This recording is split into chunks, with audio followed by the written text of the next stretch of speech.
Satu Track. Oke, selamat pagi Sobat Satu Track, dimana teman-teman berada. Kita ketemu lagi bertiga lagi nih formasinya. Dengan saya Bang Lugas, Bang Aco, ada Kanza juga yang nemenin hari ini. Oke, Sobat Satu Track, seperti janji kita di podcast kemarin nih Bang ya. Ya, Kemarin kan karena MotoGP-nya libur, kebetulan kita juga punya pundit nih, punditnya F1 juga. Ya sekalian lah coba kita nanti hari ini kita ngobrolin balapan lagi tapi nggak MotoGP ya untuk hari ini kita mau ngobrol tentang F1. Nah, ini kebetulan karena penonton F1-nya udah banyak, Bang Aco kemarin kita challenge nih buat sedikit. Saya meskipun nggak nonton full, tapi cobalah kita nanti tanya-tanya sedikit. Ya. Karena Bang Aco itu ternyata dulu juga salah satu penonton, tapi sudah 5-10 tahun yang lalu ya Bang ya? Udah lama. kurang lebih. Udah lama sekali ya. Kalau 10 tahun yang lalu berarti masih eranya mesin V8 ya? Iya, belum hybrid ya. Belum. Masih mesin V8 itu. Wah, keren ya kayaknya. Atau mungkin Bang Aco lebih tua lagi kayak almarhum Mas Benny dulu sempet zamani V10 itu Mas Benny dulu. Wih, mungkin udah ngamati ya. Nggak ngamati ya. Nggak ngikutin info sampai segitunya. Karena musim V10 itu teman-teman itu kan mulai di tahun 2000-an. Iya. Sampai habis itu oleh FIA diubah regulasinya jadi mesinnya agak turun sedikit istilahnya jadi V8 itu kemudian disempurnakan lagi jadi mesin turbo hybrid V6 seperti sekarang gitu. Gimana Bang kemarin lihat GP Spa di Belgia? Iya, banyak perubahan ya. Banyak perubahan, Banyak sekali perubahan. bahkan kayaknya sirkuitnya mungkin di mata Bang Anco berubah juga kayaknya. Iya, iya. Itu sirkuit legend Cuman itu. kalau sirkuit yang kemarin itu nggak sempat hafal ya, dalam artian beda dengan MotoGP. Kalau MotoGP itu Bang Acu biasanya bukan berarti hafal semua lewat ya. Kayaknya sudah ada kayak Phillip Island, sudah tahu pasti di pinggir laut ya kan, hafalannya seperti itulah. Kalau kemarin tuh nggak begitu hafal ya. Untuk masih baru lah buat Bang Acu sendiri. Kalau sebenarnya sirkuit itu sudah lama ya. Sudah lama, mulai awal musim F1 itu mulai tahun 50 kan, hampir kayak Monaco, itu sirkuit lawas. Cuman yang jelas layoutnya berubah kayaknya. Ya, Ya. memang ada apa sih renovasi ya Bang ya. Iya. Jadinya lebih safe, lebih panjang juga gitu. Dan jadi salah satu sirkuit terpanjang juga Iya. gitu. 7 kilo. 7 Ya, kilo. 7 kilo. Iya. Makanya kan kemarin kalau lihat Bang Aco lihat ini race-nya kan cuma 44 lap kan. Ya, Benar, nggak nyampe nggak sampai lebih dari 50. 50. Nah, biasanya dulu itu setahunya Bang Acu itu 50-an lebih. 10, kadang 60, bahkan kalau layoutnya pendek bisa sampai 70-80 juga. 60 lap, kemarin cuma 44 lap aja di Belgia di Spa, Iya. Spa Francorchamps ya. Oke, itu salah satu sirkuit ikonik di Belgia teman-teman, di mana beberapa titik ya Bang ya juga terkenal di situ. Salah satunya lurusan Camel atau Camel Street itu, yang kemarin kita lihat ada banyak aksi overtake di sana. Terus habis itu ada juga Euros, salah satu tikungan legendaris kesayangan para fotografer juga di situ. Karena menikung belok kanan kiri Spotnya bagus ya berarti? bagus, terus manja, ya kan. Jadi ada tantangan sendiri buat pembalap dan juga buat tim. Iya. Karena di situ mesin juga diajak kerja lembur bagai kuda juga di sana. Gitu. Oke, itu dari Bang Aco. Bang Aco kemarin apa sih di F1 Belgia kemarin yang mungkin Bang Aco masih ingat sampai pagi ini? Hal apa yang menurut Bang Aco seru Bang? Yang Bang Acu notice ya, yang pertama jumlah penonton. Oke, Jumlah penontonnya itu 2 kali lipat dari MotoGP ternyata. ya kemarin Dan di situ yang saya Bang Aco lihat lihat berapa? ada 400. 400 ribuan ya? Iya, 400 ribuan. 400 ribuan. Dan terus ya ini perubahan-perubahan yang Bang Acu lihat ya. Terus ada side by side-nya ada. Set by set, oke. Ya kan di awal balapan itu sudah ada side by side-nya. Ternyata seru juga ya. Ya, bahkan sudah racing incident malah ya. Sudah ada red flag-nya ya kan, belum satu lap sudah ada red flag gitu. Ya. Terus ada sih beberapa pembalap yang masih Bang Aco inget ya, kayak seperti Bottas. Oke, senior terus itu. ada Perez, Sergio Perez, iya, Alonso, dan Fernando Alonso, Hamilton juga, ya. Ya untuk di era sekarang sih mungkin banyak yang belum Bang Aco tahu ya. Yang paling yang tahu-tahu aja yang kayak Verstappen, karena Iya. kan beberapa kali juara dunia kan Verstappen. Pembalap ini istilahnya pembalap bintang lah itu. Iya, Jadi, bintangnya. Ya, itu aja sih yang kemarin dari catatannya Bang Aco. Terus apa lagi ya? Ya sekarang sih lebih lebih bagus lah, lebih baik lah. Hmm. Tontonannya untuk pribadi Bang Acu sendiri sudah bisa dinikmati secara bisa. pribadi ya, Hmm. karena nggak hanya balapannya nggak hanya di pit stop aja, Hmm. sekarang balapannya benar-benar ada di sirkuit. Oke. Dan juga ada di ini sebenarnya ada di ruangan tim sebetulnya. Iya. Ya kan? Karena tim strategisnya serius banget tuh Benar, siap benar. balapan kayak gitu. Jadi Bang, ya kalau perlu itu aja, perlu diketahui juga Bang Acu juga baru mulai lagi nih ya, mulai nonton lah di GP Belgia. hmm. Terus ini Bang, kalau dibandingkan nih kan kemarin-kemarin Bang Aco nonton MotoGP nih, MotoGP terus sekarang lihat F1. Ada hal lain nggak yang mungkin buat Bang Aco baru gitu, baru banget tuh, aku baru tahu nih kemarin di Belgia. Apa ya? Nggak begitu banyak notice ya. Hmm. Yang jelas kayak tim Hmm. tim itu kayak hampir merata.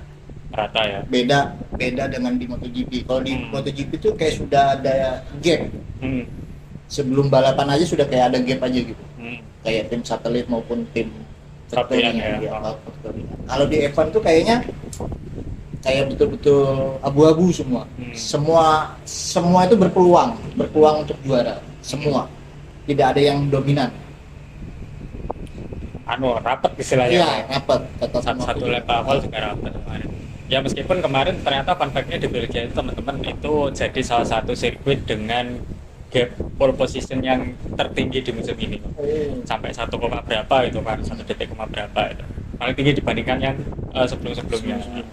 Tapi memang harap maklum karena memang biasanya di sirkuit ini memang jadi salah satu ini ya tempat buat tim untuk ngupgrade, bukan ngupgrade aero aja, ngupgrade ini elektronik Iya. ya kayak gitu.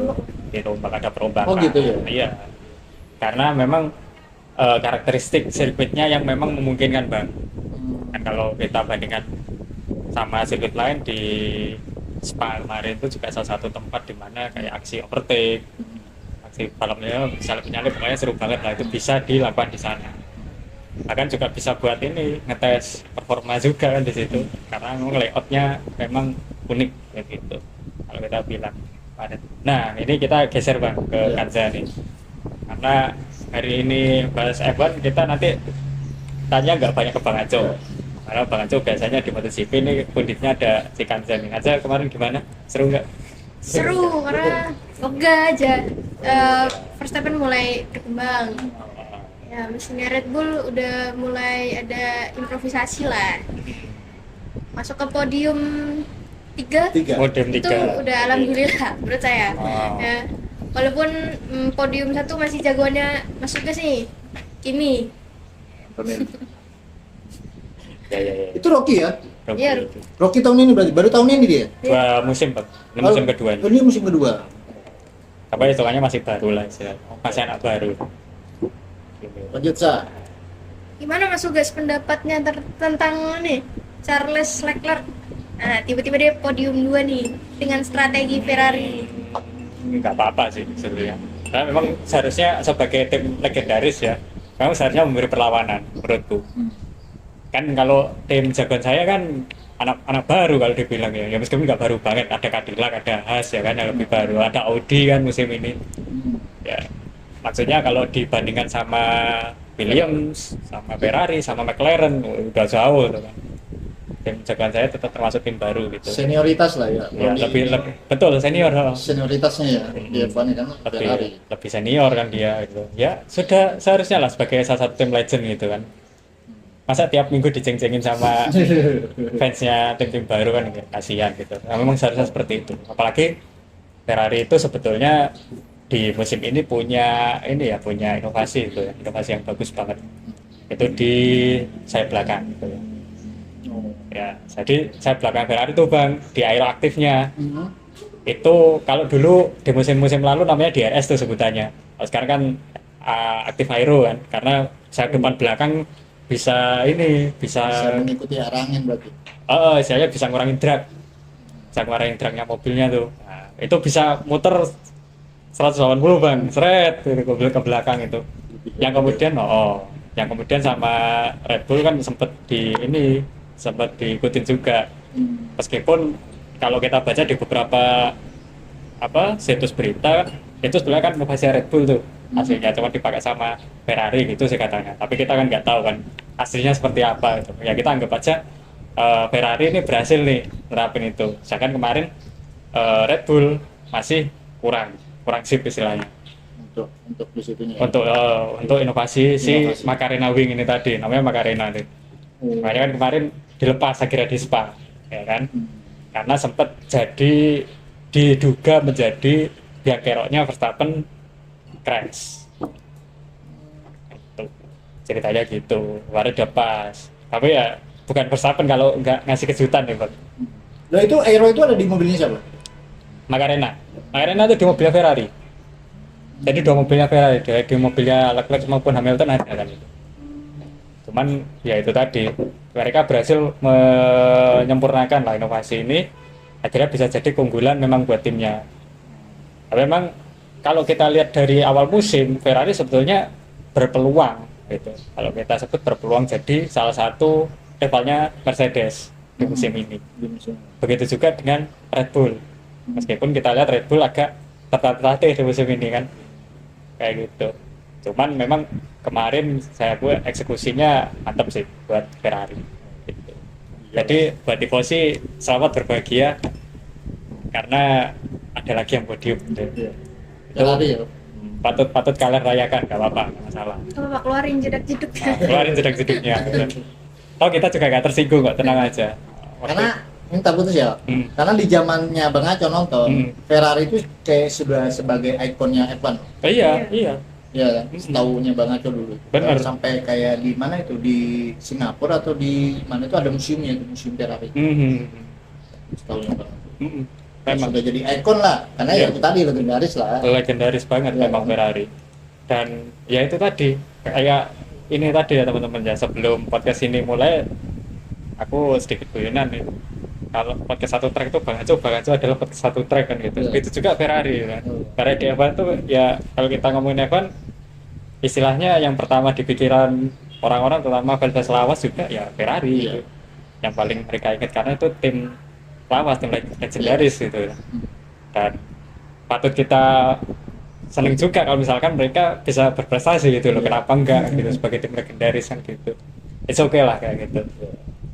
Nah, lo konser kemarin Verstappen menang nih. Isaac Hadjar juga nih, meskipun kemarin kalau kita lihat kan kena grid penalti ya kemarin ya, akhirnya mulai start di depannya Fernando Alonso kan, udah di paling belakang kayak gitu, tapi bisa finishnya juga kayak jelek banget nih. Kalau kalian lihat gimana sih Red Bull di sampai pertengahan musim ini? Kalau dilihat dari balapan dari malam ya, itu hasilnya sangat memuaskan sih. Si Isaac Hadjar hitungannya baru ya Mas ya di Red Bull ya. Betul. Udah bisa ngejar segitunya, udah keren sih menurut saya.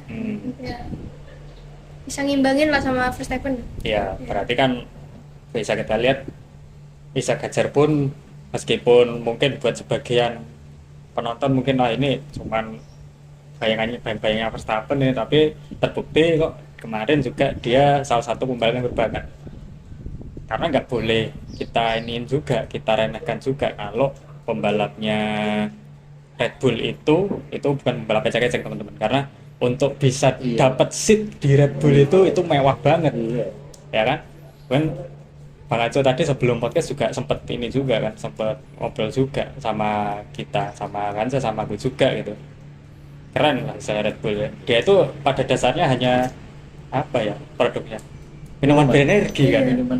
Tapi mereka bisa melahirkan talenta-talenta berbakat gitu. Sebut saja sekarang pembalap utama Red Bull si Verstappen, ya kan? Itu kan juga dari didikan kerasnya Red Bull juga gitu. Dari akademi Red Bull malah gitu ya.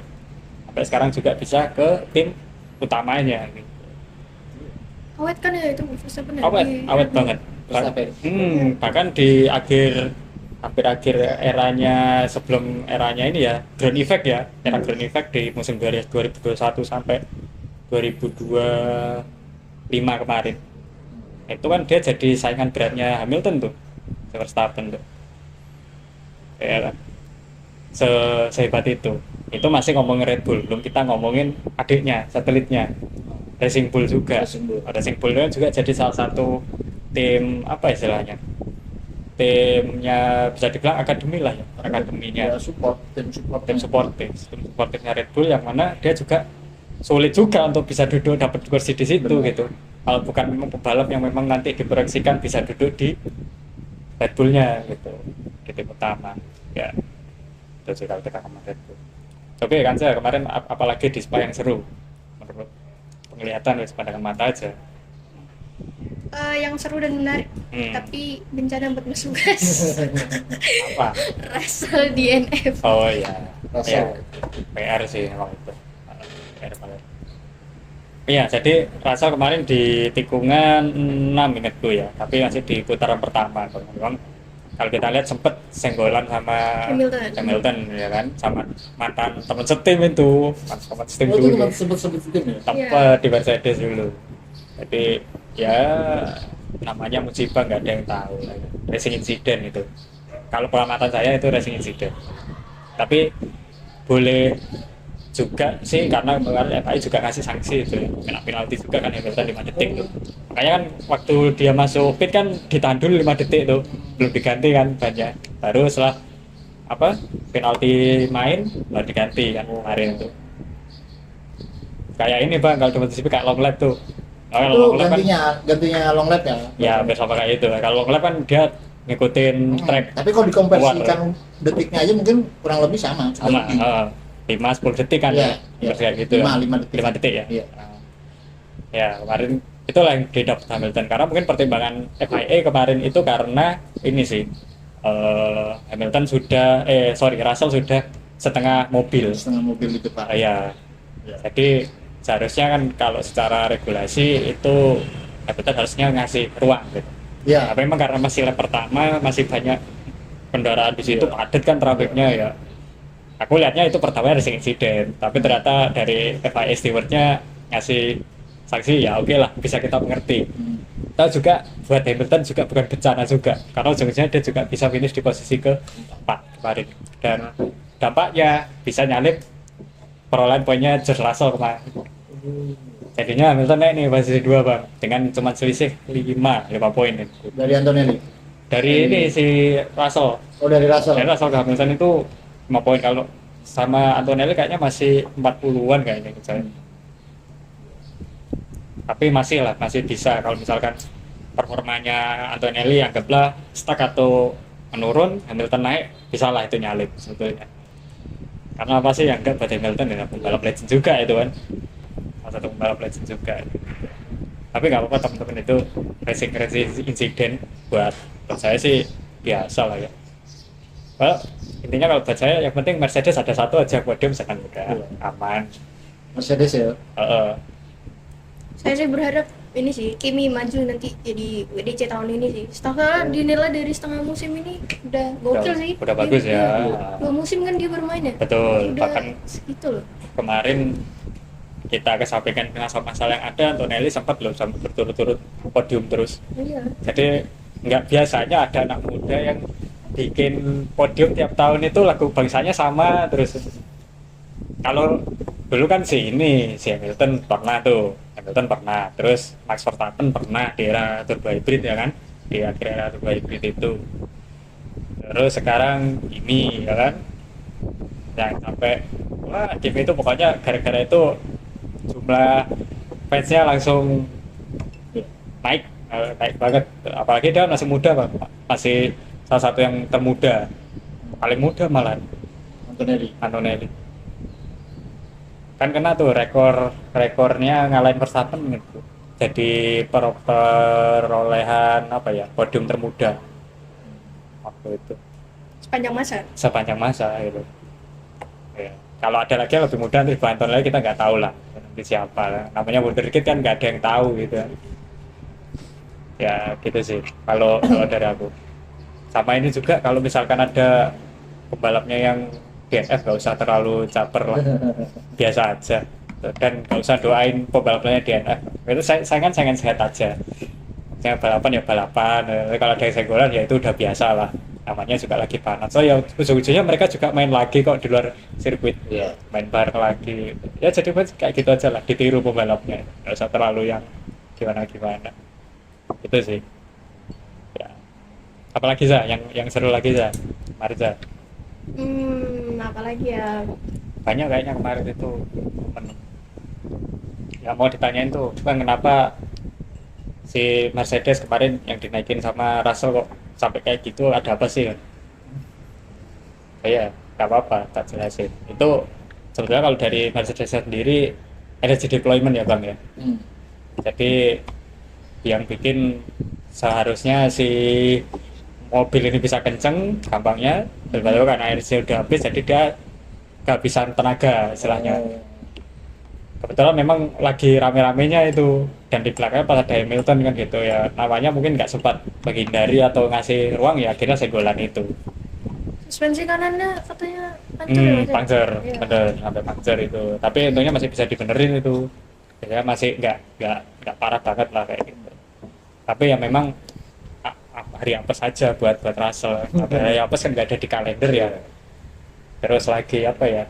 Kemarin soalnya dramanya tuh sebenarnya bukan di sirkuit Bang, kalau kadang di F1, kadang juga di kalangan fan gitu loh. Kan Iya. kadang kita yang udah nonton dari lama kan gemes pengen cubit ginjalnya kan. Iya. Maksudnya ya oke lah, itu sebuah insiden, nggak usah terlalu dibesar-besarkan. Dan dari insiden itu juga nggak bisa kita bilang Russell itu skill issue sebetulnya. Ada tuh yang orang kemarin tuh sampai ngatain skill issue, ya enggak sih. Kalau dia skill issue, gimana ceritanya tuh anak bisa bawa mobilnya William waktu itu di Spa juga sampai podium. Si Russell itu. Si Russell itu dia wonderkid loh Bang. Kalau kita bilang, kalau dia wonderkid kan nggak mungkin dilirik Mercedes, Iya. biarin aja di William itu. Ya wonder kitnya pembalap kalau sudah nyampe nya di F1 berarti kan sudah di atas manusia rata-rata. Iya benar gitu. Iya. Jadi nggak bisa kita bilang ketika ada itu wah skill issue nih si ini. Iya. Oh, enggak gitu. Kemarin ya kalau aku bilang ya murni musibah aja dan teknis kan itu, Iya. technical kan itu. Itu hanya Om Toto yang tahu itu ya. Nanti Om Toto kalau mau bisik-bisik calling aja Om, seperti biasa ya. Nanti kita buat di Radar Banyuwangi. Oke. Tapi memang fans baru ya maaf lah. Itu biasanya suka adu domba ya Mas. Adu. Kayak ini apa namanya, Russell misalkan menang atau siapa Ferrari menang, itu ada aja yang manas-manasin, ntar bilang alah ini hoki lah apa. Ya iya sih, sebetulnya kalau kita bilang balapan itu hoki, ya hoki juga ya Bang. Oh Iya. bahkan kalau kita ngomong sama almarhum Mas Benny dulu, Bang, apa sih faktor yang bikin pembalap menang? Dia pasti tegas menjawab waktu itu. Yang pertama keberuntungan guys. Oh, ya itu yang paling aku ingat dari mendiang. Iya. Ya kan, yang pertama pasti keberuntungan. Kalau dia nggak hoki ya kan, gimana bisa menang kan gitu. Berarti kurang lebih sama ya sama MotoGP ya? Sama aja. Oh. Sama aja. Ya namanya kalau nggak hoki berarti kan apes Bang. Namanya apes ya udah, kadang Iya. apes kan salah satu bentuk apes kan di NF ya. Iya. Ya udah mau gimana lagi kalau lagi nggak hoki Iya. kan gitu. Namanya balapan ya? Namanya balapan, apalagi yang berhubungan sama mesin, artinya kan ada banyak faktor tuh yang pengaruhi kan. Nggak bisa kita sebut wah karena ini nih si pembalapnya skill issue nggak bisa ngontrol, belum tentu. Iya. Bisa aja pembalapnya sudah enak, mobilnya nggak enak. Buktinya Verstappen aja kemarin bisa kayak gitu kan gitu kan. Siapa sih yang meragukan skillnya Verstappen? Iya. Benar ya. Meskipun saya bukan fans Verstappen ya, saya berani bilang Verstappen itu pembalap hebat menurutku. Iya. Ya bisa duduk di Red Bull dan bisa menggendong tim. Betul. Ya. Bisa gendong tim. Red Bull yang bisa kita bilang di musim ini nggak sepowerful era-era kemarin gitu, itu aja Verstappen masih bisa bawa sampai podium gitu. Tapi kan ya itu tadi namanya musibah, karena masalah teknikal akhirnya pembalapnya juga nggak nyaman kan gitu. Dan akhirnya bermasalah sampai DNF gitu. Itu sih kalau menurutku. Mungkin di MotoGP juga sama ya. Sama. Kurang lebih sama. Nggak bisa kita pungkiri juga, seperti Marc Marquez saja kalau motornya nggak enak ya nggak podium. Iya. Benar. Pecco Bagnaia Iya. itu aja yang sempat juara dunia ya kan, Itu aja kalau kita bilang juga sebolanya akademinya VR 46 ya kan, Iya. beliau yang sangat melegenda itu kan, itu aja ketika kena motor yang gak enak aja nggak podium gitu, sama aja kayak gitu. Nggak bisa kita nyalahin driver atau rider aja nggak bisa lah, kalau balap aja nggak bisa. Ada banyak faktor kalau misalkan balapan kayak gitu. Oke, ada lagi Kaja yang jadi kayak tarik kemarin lagi di Spa. Udah sih. Oke, sebenarnya ini sih yang pengen aku bahas tuh, strategi Ferrari. Kalau menurut pandangan Kanza kemarin gimana?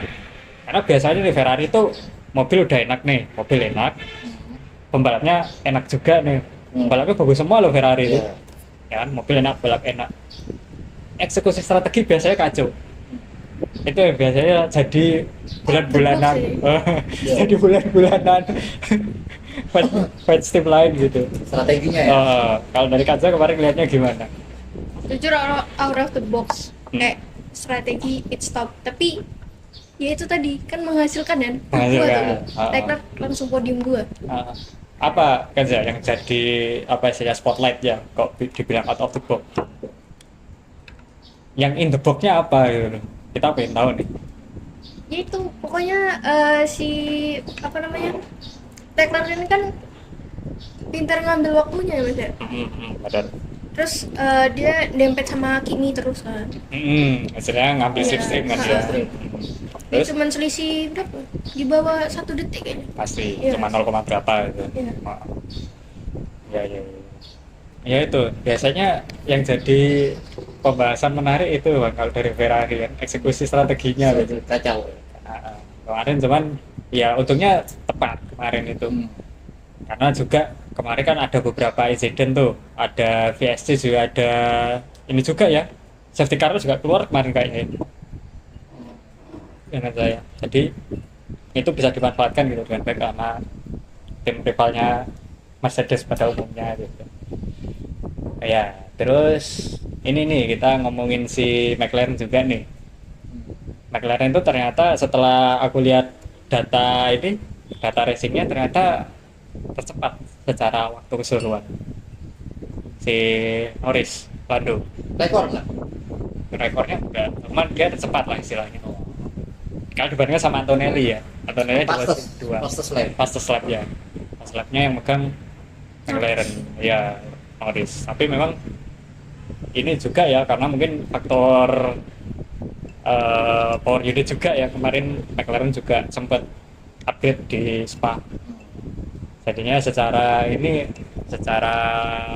lap bisa lebih cepat gitu, cuman secara perolehan masih belum sampai ke tahap podium gitu. Nah, menurut saya udah bagus ya, karena kemarin kalau kita lihat McLaren juga nggak jelek-jelek amat gitu, karena masih ada di dalam zona poin gitu, masih 10 besar. Iya, walaupun kena ini kan penalti ya. Betul, karena kemarin kan seharusnya Lando kalau nggak kena penalti kan di posisi 3 tuh, Iya. starting grid. Cuman karena ada pembaruan, ada upgrading sedikit, akhirnya kena penalti, merosot gitu. Dia diturunin, ingat saya 10 ingatku, 10 grid ingatku. Silando. Ya, jadinya akhirnya si Russell kan naik kan di starting gridnya di 3 tuh. Itu kemarin kalau menurut bisik-bisik dari bandar bisik-bisik bandar tuh seharusnya kalau Mercedes nggak apes bisa double podium Mercedes ya. ya. Dan yang dijagokan sebetulnya si Verstappen juga tuh masuk bursa dijagoin juga dia. Jadi gampangannya mungkin 1-3-nya Mercedes, 2-nya Verstappen nempel gitu, atau 1-2 Mercedes, 3-nya Verstappen gitu. Cuman kemarin karena ada satu lain hal ya kan yang ada di luar skenario, si Ferrari bisa maksimal nih. Tapi masih sesuai sama prediksiku kemarin kan sebelum balapan aku bikin prediksi tuh, aku tayangin teman-teman mungkin baca di Radar Banyuwangi tuh. Kimi memang saya pribadi favoritkan karena kalau melihat pola Kimi itu memang biasanya kalau kondisi mobilnya enak, dia kalau di double position pasti di depan nggak sampai lah keluar dari zona zona podium kalau mobilnya beneran enak. Kemarin untungnya mobilnya enak gitu, mobilnya enak, anaknya enak juga, Iya. makanya bisa di P1 kemarin juara lagi sesuai prediksi itu. Kemarin yang diberikan aku juga itu juga si Verstappen deh, jagoannya Kanza itu bener, meskipun nggak P2 tapi P3 it's okay lah, bagus tuh buat Red Bull ya kan. Masuk podium. Dan yang honorable mention Ferrari ya kan, yang terhormat Ferrari memang tetap aku masukkan karena biar bagaimanapun Ferrari ini masih jadi istilahnya rival, bisa jadi potensi rival gitu buat Mercedes. Unggulan lah. Unggulan, Tetap benar. masuk unggulan. Dengan syarat eksekusi strateginya nggak ngaco. Kemarin kebetulan nggak ngaco nih, masuklah sih Leclerc di posisi kedua. Itu salah satu ini sih kan, salah satu ngedukunku yang berhasil, Ya. ngedukunku di F1 yang berhasil tuh kemarin. Dan untungnya kemarin di Spa nggak hujan, itu aja. Nah kalau menurut BMKG kan 30% lah kemungkinan terkena Iya, hujan kan. lebih adem ya. Adem juga. Makanya kemarin kalau mungkin Bang Aco kan saya lihat kan kemarin juga si bannya dibikin agak lunak daripada di Silverstone. Kalau di Silverstone kemarin kan kita lihat kompon bannya kan C1 sampai C3 tuh. Kemarin C2 sampai C4 yang keluar dari Pirelli kan. Biasanya lebih agak lunak satu level aja gitu. Nggak digeser sedikit gitu. Lebih soft. Agak lebih dikit istilahnya. Kemarin prediksinya sih saya ban intermediate-nya keluar, ternyata enggak. Ya, iya. Tapi itu nanti kalau misalkan hujan, prediksi bisa berubah lagi tuh Bang. Berubah ya. Karena kalau sudah hujan gitu, itu sudah jadi faktor tambahan yang bisa bikin prediksi orang meleset soalnya. Cuaca itu. Iya. Itu sih. Kemarin gimana pacarnya Kanza? Iya, baru inget sih. Ada Ada di 10 besar nggak? Enggak. Sayangnya enggak. Oh, di luar. Di luar Tapi zona. zona poin. Enggak juga sih. Nggak zona poin. Ya, di luar zona poin. Ya, nggak apa-apa lah, tetap semangat buat Williams itu aja. Semoga bisa segera dapat settingan yang pas lah kalau buat Williams itu nanti. Ya Kanza ya, pacarnya disemangatin Kanza. Iya, iya Mas ya. Ya itu tadi teman-teman dikit perbincangan kita soal kemarin ya di race F1 GP Belgia yang cukup menarik perhatian karena ternyata seru juga kemarin gitu. Seru juga ya. Padahal nggak sedikit juga yang bilang itu mungkin jadi salah satu balapan yang mungkin membosankan. Ternyata enggak itu karena dengan karakteristik sirkuit, adanya lurusan, adanya tikungan hairpin juga di sana ya kan, yang akhirnya bikin suasana balapan jadi seru mulai dari putaran pertama. Yeah. Nah teman-teman, setelah di Belgia besok di pekan ini juga F1 langsung meluncur ke Hungaria. Jadi buat teman-teman yang langganannya sudah habis, kita ingatkan buat diperpanjang karena pekan depan meskipun MotoGP libur ya apa-apa Bang, nanti kita coba ngisi MotoGP yang libur, kita isi F1 lagi nggak apa-apa lah. Kita coba prediksi tipis-tipis lah gimana besok jadinya di Hungaroring. Apakah akan ada juara baru ataukah Kimi Antonelli masih tetap podium, pertahanan podiumnya ya kan, bisa jadi berturut-turut lagi, kita lihat aja. Tidak saya masih. Masih formasi bertiga lah besok ya. Oke, Pak Kanco, Kanca, terima kasih. Ini sudah nemenin kita bincang-bincang ya di podcast Satu Track edisi Formula 1 nih. Kita uji coba perdana ini. Mudah-mudahan teman-teman suka ya kan. Terus kita ingatkan juga buat teman-teman yang mungkin punya teman saudara tetangga siapapun yang belum kenal motorsport, bolehlah diracuni. Siapa tahu nanti kayak Kanca yang memang tidak sengaja teracuni juga, akhirnya suka F1 juga. Meskipun Kanza ini masih baru ya teman-teman ya, kalau dibandingkan Bang Aco dan saya yang lebih dulu, Kanza ini bisa dibilang baru masuk di eranya Ground Effect ya, eranya ini nih, eranya Mercedes lagi keok sebenarnya. Tapi nggak apa-apa lah, saya tetap dukung Mercedes. Kanza juga tetap didukung timnya ya, Red Bull, Williams, Max Verstappen dan pacarnya Carlos Sainz juga ya kan, tetap didukung. Teman-teman juga pendukungnya F1 nggak usah terlalu nggak usah terlalu liar juga, yang normal-normal aja karena banyak faktor yang pengaruhi jalannya balapan. Oke, itu dulu. Terima kasih. aja Bang Aco, kita ketemu lagi besok mungkin hari Kamis atau hari Jumat lah ya, kita Ya, ngobrol bareng lagi. insya Allah. Kita ngobrolin GP Hungaria. Oh iya teman-teman, satu lagi nih, Bang Aco tiap pagi punya segmen baru namanya Tanya Bang Aco di Short. Jangan lupa ditonton juga. Boleh juga kalau mau ngasih saran atau ngasih pertanyaan buat Bang Aco, nanti bisa kita bikin juga. Itu dulu. Biasa kita tutup. Salam. Satu tak.